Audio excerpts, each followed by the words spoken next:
So let's discuss the 10th point of oxidation state, that is the highest oxidation state. अगर हम बात करें scandium से लेके मैंगनीज की, तो ग्रुप नंबर कौन कौन से हैं? स्कैंडियम का ग्रुप नंबर कौन सा है? 3. Titanium is 4. Vanadium, then chromium is 6. Manganese is 7. ये जो ग्रुप नंबर इनके हैं, इनका जो ग्रुप नंबर है वही ऑक्सीडेशन स्टेट इसकी ज्यादा है, हाईएस्ट है. यानी कि स्कैंडियम की हाईएस्ट ऑक्सीडेशन स्टेट कितनी है? 3, क्योंकि स्कैंडियम का ग्रुप भी 3 है. टाइटेनियम की कितनी है? 4, क्योंकि इसका ग्रुप भी कौन सा है? 4. वेनेडियम की कितनी है? 5, क्योंकि ग्रुप भी कितना है इसका?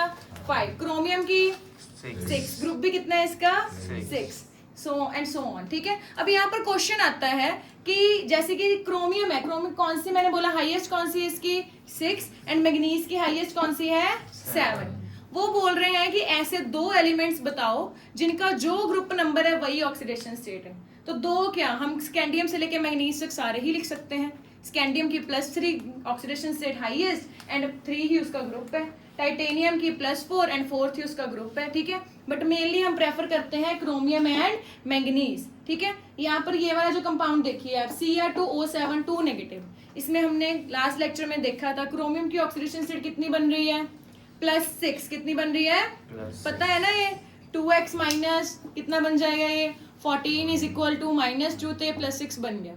मैग्नीज की यहाँ पर कितनी बन रही है? +7. ठीक है. कैसे बन रही है पता है ना? मैग्नीज को हम कितना मान ले? x.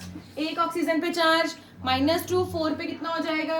-8 इक्वल टू कितनी बन गई है? +7. ठीक है. ये दो कंपाउंड ऐसे हैं जिसमें जो ग्रुप नंबर है वही उसकी ऑक्सीडेशन स्टेट है. ठीक है. Cr2O7 2 नेगेटिव में क्रोमियम की ऑक्सीडेशन स्टेट कितनी है?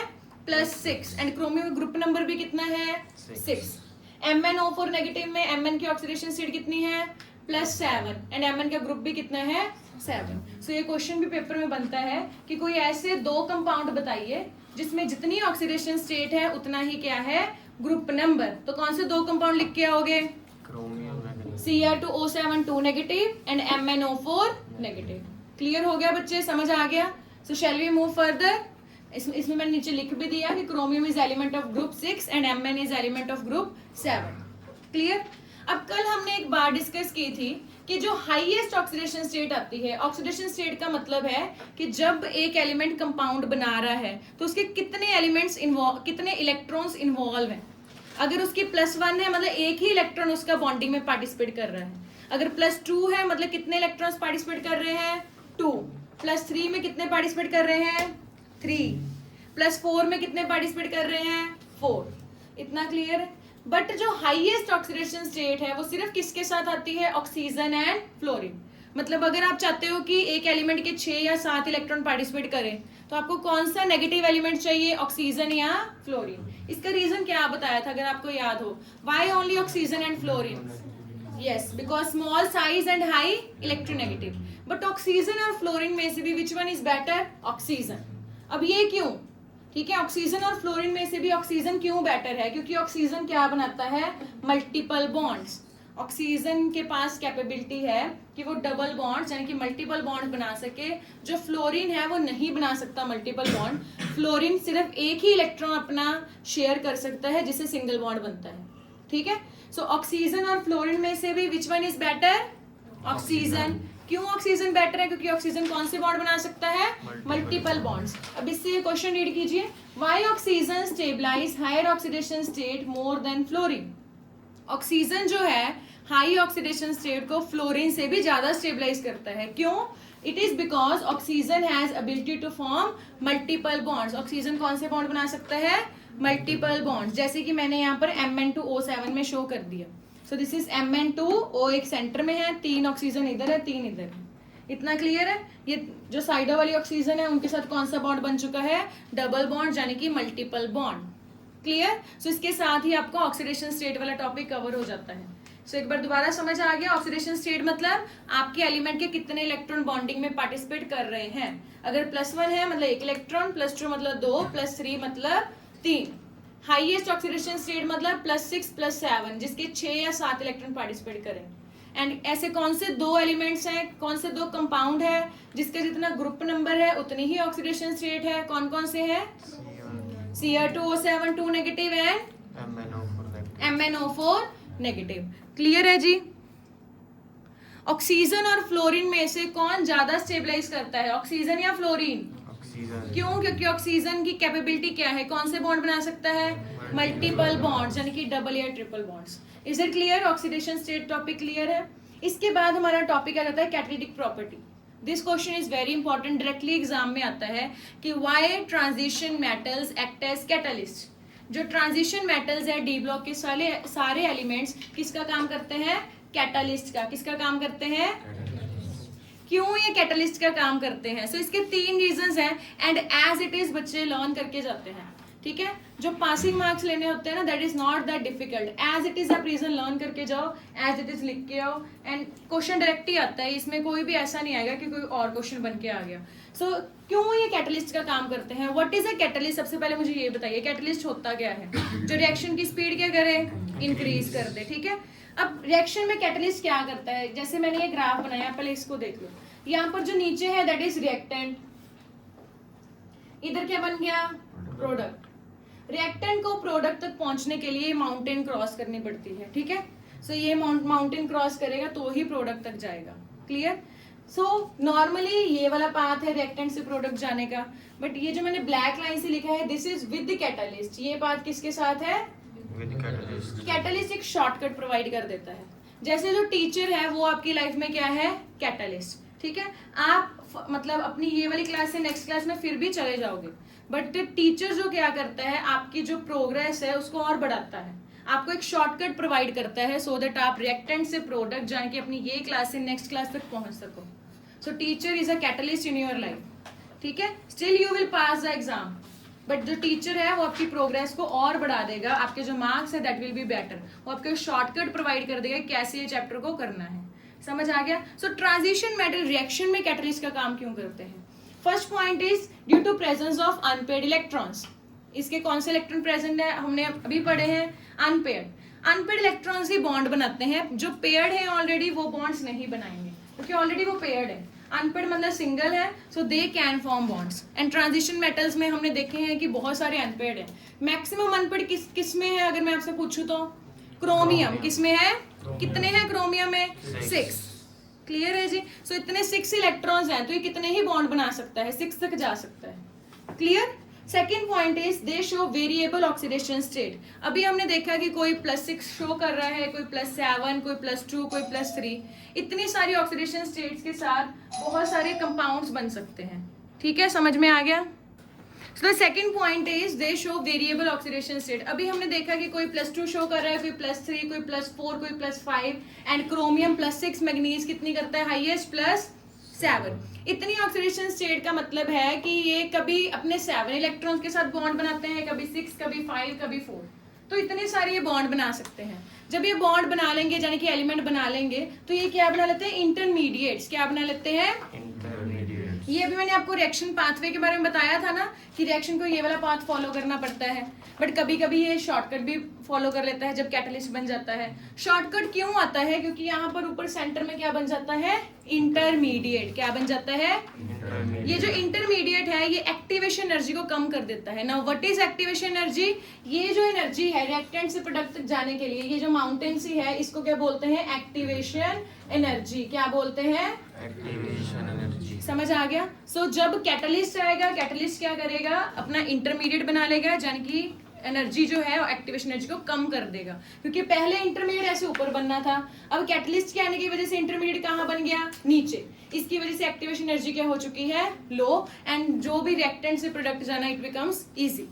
दोबारा सुनो, जैसे जो टीचर है वो आपकी लाइफ में कैटलिस्ट है, ठीक है? वो क्या करेगा? आपका एक स्टेबल इंटरमीडिएट बना देगा, यानी कि आप एक डिसिप्लिन में स्टडी करोगे, ठीक है? स्टेबल इंटरमीडिएट का मतलब है कि आपके जो चैप्टर्स हैं +2 के जो 10 चैप्टर्स आप कवर तो करोगे बट डिसिप्लिन वे में, कि अगर आप किसी दिन नहीं आए then the teacher will ask you कि आप क्यों नहीं आए, तो आपको एक डिसिप्लिन में रहना पड़ेगा। आपको you must be answerable to the teacher.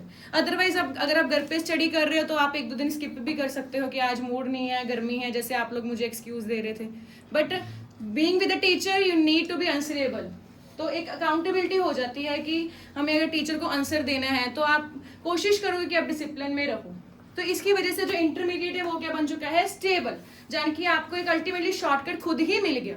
पहले जैसे घर पे पढ़ते तो आप एक लॉन्ग पाथ से जाते रिएक्टेंट से प्रोडक्ट की तरफ, बट अगर आप जब टीचर के साथ है तो आप शॉर्ट पाथ से जा रहे हैं, ठीक है।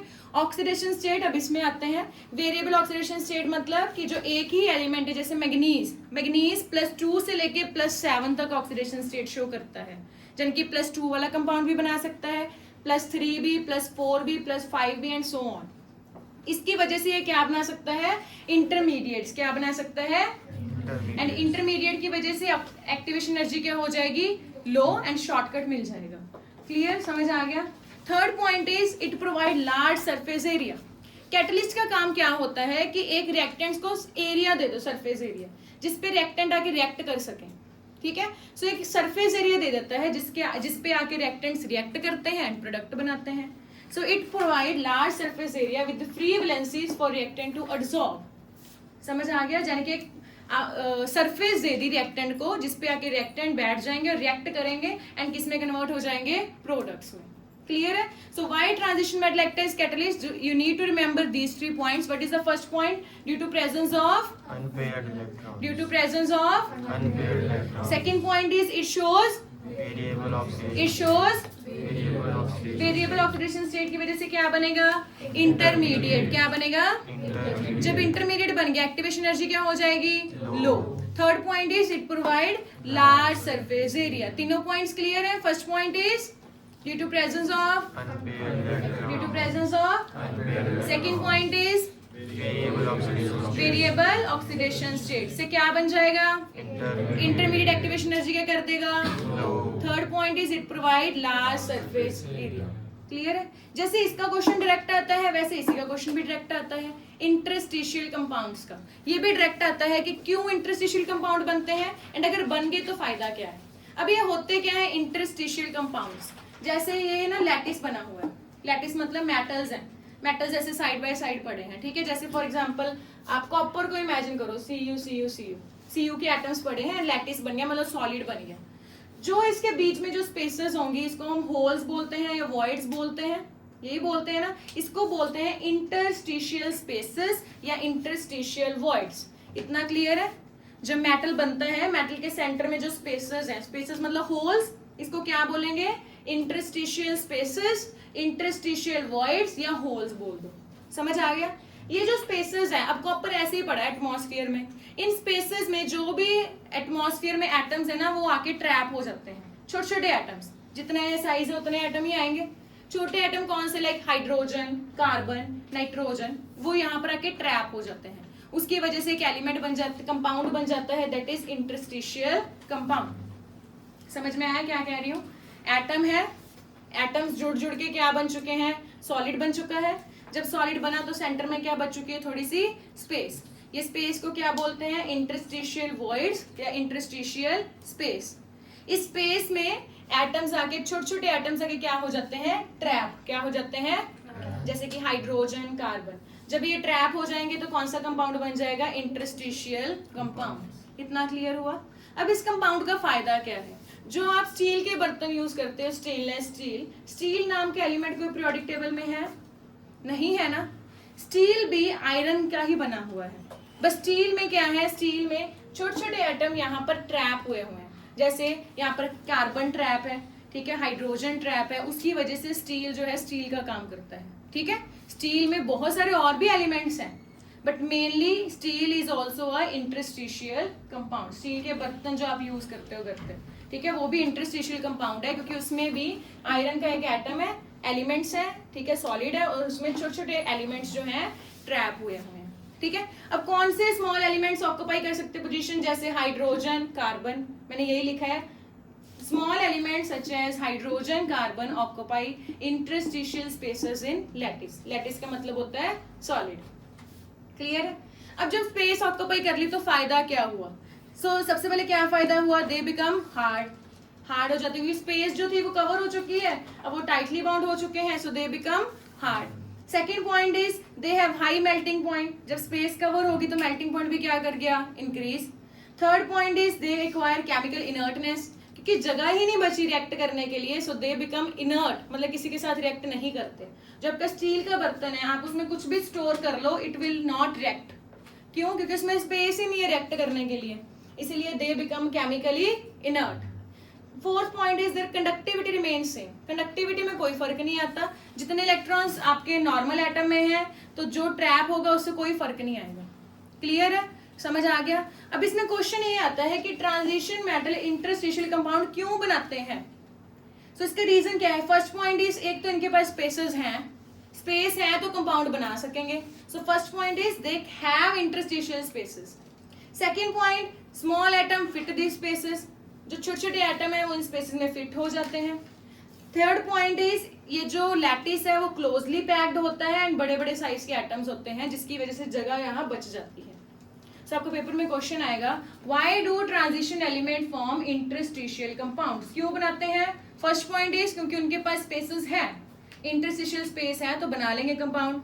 सेकंड पॉइंट इज, जो स्मॉल स्मॉल एलिमेंट्स हैं वो स्पेस को ऑक्यूपाई कर लेते हैं। Third point is, the lattice is closely packed and it is formed of large atoms. बड़े बड़े एटम का लैटिस बना होता है जो क्लोजली पैक्ड होता है। समझ आ गया इंटरस्टिशियल कंपाउंड्स क्या होते हैं? एक बार रिवाइज करते हैं। क्या होते हैं इंटरस्टिशियल कंपाउंड? कि एटम में सेंटर में जो स्पेसेस होती हैं, क्या बोलते हैं उनको? इंटरस्टिशियल स्पेसेस और वॉइड्स। इन स्पेसेस को कौन ऑक्यूपाई करता है? Small atom. Small atom such as hydrogen, carbon. Clear है? क्यों बनाते हैं ट्रांजिशन एलिमेंट्स ये compound? First point is they have interstitial spaces. Second point is small atoms occupy them. Third point is they are closely packed with large size atoms. Clear है बच्चे? अब जब interstitial compound बन गया, इसका एक MCQ जो है एग्जाम में आता है कि कौन सी प्रॉपर्टी आती है। फर्स्ट पॉइंट इज, क्या ये हार्ड बन जाएंगे? यस। सेकंड पॉइंट, क्या ये इनर्ट बन जाएंगे? यस। क्या इनका मेल्टिंग पॉइंट हाई हो जाएगा? Yes. These 3 points are more important. So आपको आज का टॉपिक क्लियर है? ऑक्सीडेशन स्टेट सारा टॉपिक क्लियर हो गया। सो क्रोमियम में कितनी ऑक्सीडेशन स्टेट आती है? Cr2O7 में 6, MnO4 नेगेटिव में 7। क्रोमियम का ग्रुप नंबर भी कौन सा है? Mn का group number. So same oxidation state, same group number. Clear? Oxygen और फ्लोरीन में से ज्यादा स्टेबलाइज कौन करता है? ऑक्सीजन। क्यों? क्योंकि ऑक्सीजन कौन से बॉन्ड बनाता है? मल्टीपल। ट्रांजिशन मेटल्स कैटलिस्ट का काम क्यों करते हैं? First point, unpaired electrons. Second point, variable oxidation state. Third point, large surface area.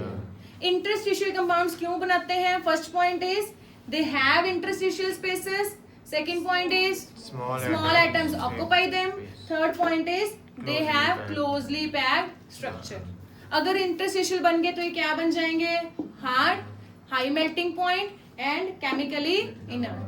बस एक लास्ट पॉइंट कि जो ये कंपाउंड यहाँ पर ट्रैप होंगे उनका बॉन्ड ना तो आयनिक बनेगा ना कोवलेंट, बस वैसे वो ट्रैप ही रहेंगे, ऐसे कोई बॉन्ड नहीं बनाएंगे।